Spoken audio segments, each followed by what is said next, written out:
Let me sing for my beloved my love song concerning his vineyard.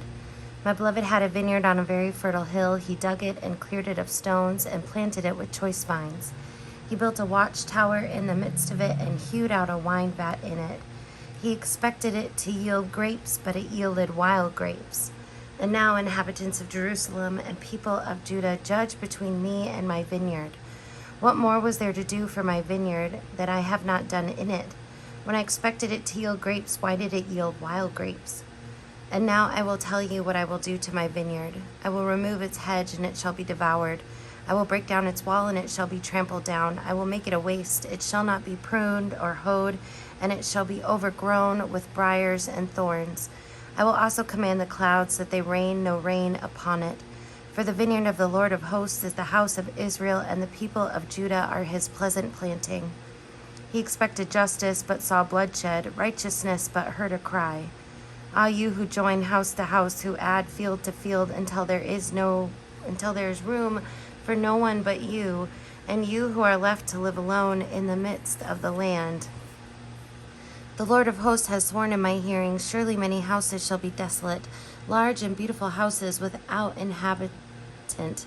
For 10 acres of vineyard shall yield but one bath, and a homer of seed shall yield a mere ephah.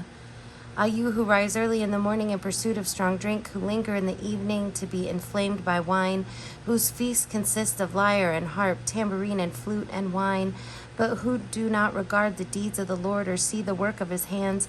Therefore my people go into exile without knowledge. Their nobles are dying of hunger, and their multitude is parched with thirst. Therefore Sheol has enlarged its appetite and opened its mouth beyond measure. The nobility of Jerusalem and her multitude go down, her throng and all who exalt her. People are bowed down, everyone is brought low, and the eyes of the haughty are humbled. But the Lord of hosts is exalted by justice, and the holy God shows himself holy by righteousness. Then the lambs shall graze as in their pastures, fatlings and kids shall feed among the ruins. Ah, you who drag iniquity along the cords of falsehood, who drag sin along as with cart ropes, who say, let him make haste, let him speed his work, that we may see it.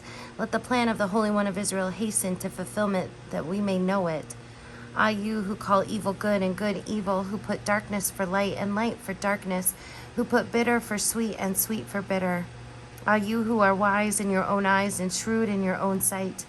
Ah, you who are heroes in drinking wine and valiant at mixing drink, who acquit the guilty for a bribe and deprive the innocent of their rights. Therefore, as the tongue of fire devours the stubble, and as grass sinks down in the flame, so their root will become rotten, and their blossom go up like dust. For they have rejected the instruction of the Lord of hosts, and have despised the word of the Holy One of Israel. Therefore the anger of the Lord was kindled against his people, and he stretched out his hand against them and struck them. The mountains quaked, and their corpses were like refuse in the streets. For all this is his anger has not turned away, and his hand is stretched out still. He will raise a signal for a nation far away, and whistle for a people at the ends of the earth. Here they come, swiftly, speedily. None of them is weary, none stumbles, none slumbers or sleeps. Not a loincloth is loose, not a sandal thong broken. Their arrows are sharp, all bows are bent, their horses' hooves seem like flint, and the wheels like a whirlwind. Their roaring is like a lion, like young lions. They roar, they growl, and seize their prey. They carry it off, and no one can rescue. They will roar over it on that day like the roaring of the sea. And if one look to the land, only darkness and distress, and the light grows dark with clouds.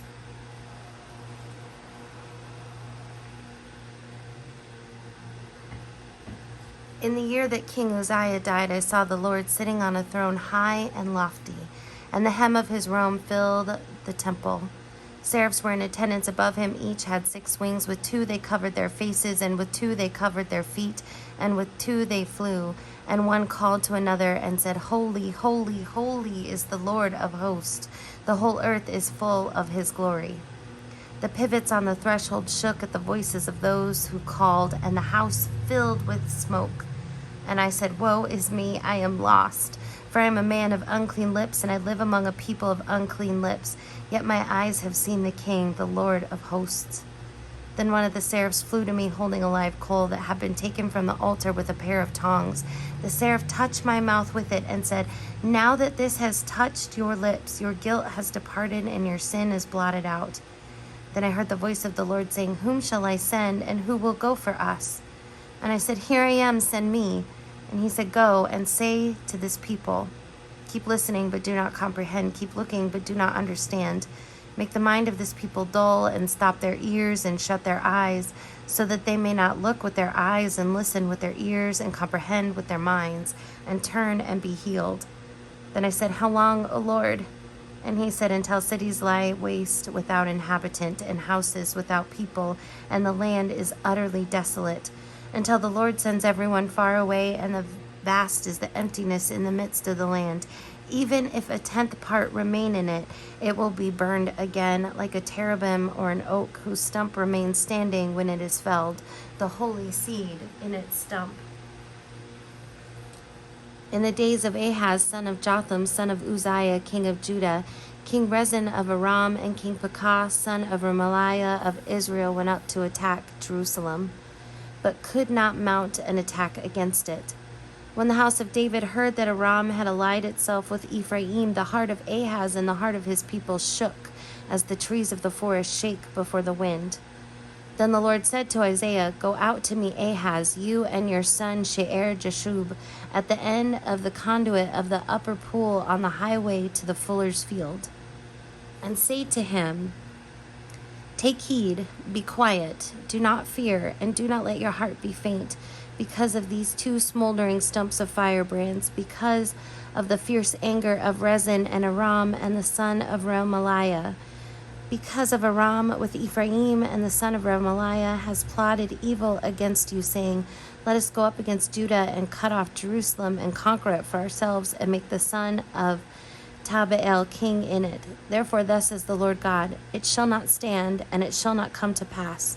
For the head of Aram is Damascus, and the head of Damascus is Rezin. Within 65 years Ephraim will be shattered, no longer a people. The head of Ephraim is Samaria, and the head of Samaria is the son of Remaliah. If you do not stand firm in faith, you shall not stand at all. Again the Lord spoke to Ahaz, saying, ask a sign of the Lord your God, let it be deep as Sheol or high as heaven. But Ahaz said, I will not ask, and I will not put the Lord to test. Then Isaiah said, hear then, O house of David, is it too little for you to weary mortals that you weary my God also? Therefore the Lord himself will give you a sign. Look, the young woman's with child, and shall bear a son, and shall name him Emmanuel. He shall eat curds and honey by the time he knows how to refuse evil and choose the good. For before the child knows how to refuse the evil and choose the good, the land before whose two kings you are in dread will be deserted. The Lord will bring on you and your people and your ancestral house such days as have not come since the day that Ephraim departed from Judah, the king of Assyria. On that day the Lord will whistle for the fly that is at the sources of the stream of Egypt, and for the bee that is in the land of Assyria, and they will come and settle in the steep ravines and in the clefts of the rocks, and on all the thorn bushes, and on all the pastures. On that day the Lord will shave with a razor hired beyond the river, with the king of Assyria, the head and the hair of the feet, and it will take off the beard as well. On that day one will keep alive a young cow and 2 sheep, and will eat curds because of the abundance of milk that they give. For everyone that is left in the land shall eat curds and honey. On that day every place where there used to be 1,000 vines worth 1,000 shekels of silver will become briars and thorns. With bows and arrows one will go there, for the land will be briars and thorns. And as for all the hills that used to be hoed with a hoe, you will not go there for fear of briars and thorns, but they will become a place where cattle are let loose and where sheep tread.